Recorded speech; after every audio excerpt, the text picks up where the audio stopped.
Balet je pravzaprav najvišja oblika plesne umetnosti, kajti poznamo različne zvrsti, tu lahko govorimo recimo o raznih folklornih baletih, baletih različnih nacionalnosti, govorimo o plesu v bolj preprosti obliki svobodnega plesa, medtem ko balet je pa seveda klasična oblika, ki terja eno dolgo, a vendar prijetno obdobje učenja.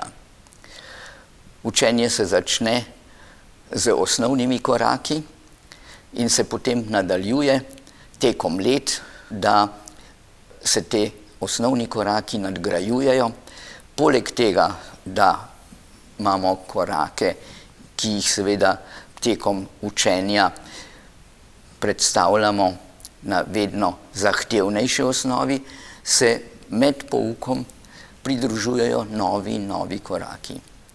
Vsi te koraki so osnovani pravzaprav na šoli, ki je izšla iz Kraljeve akademije plesa leta 1661 v Parizu, ki jo je osnoval znani Ludvik XIV., tako imenovani sončni kralj, kajti tudi on sam je veliko plesal, med drugim tudi v baletu Kraljica noči, kjer je bil sončni kralj in ta vzdevek ga potem prijel, poleg tega, da je seveda tudi čudovite stvari zgradil v svojem obdobju, med drugim tudi dvorec Versailles recimo.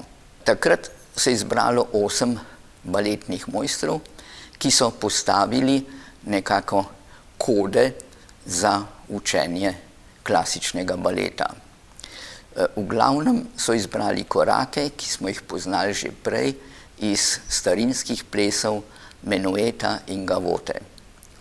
Seveda se je to potem tekom let še nadgrajevalo, čedalje bolj je šlo tudi v virtuoznost, dokler niso ugotovili, da je pravzaprav to, kar so takrat plesali, imelo samo sebi namen.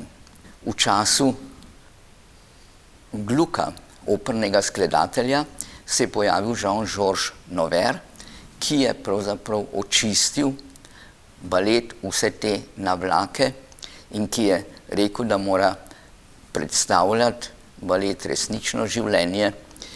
Tako kot je Gluck reformiral opero, je Noverre reformiral balet. Seveda se s tem ni končalo, tudi naprej, recimo eden od njegovih naslednikov je bil Italijan Carlo Blasis, ki je postavil še bolj natančno vsa pravila metodike pouka klasičnega baleta. Sistematika, ki jo je predstavil Carlo Blasis v svoji knjigi, je seveda izhajala iz Kraljeve akademije plesa, kjer so se sestajali baletni mojstri pod vodstvom Beauchampa vsak mesec in sistematično uredili vse korake, ki pa so se, kot rečeno, potem tekom še 4 stoletij kar močno nadgrajevali. Ker pa izhaja balet iz te šole, ki je bila v Franciji, v Parizu, je seveda še danes vsa terminologija francoska.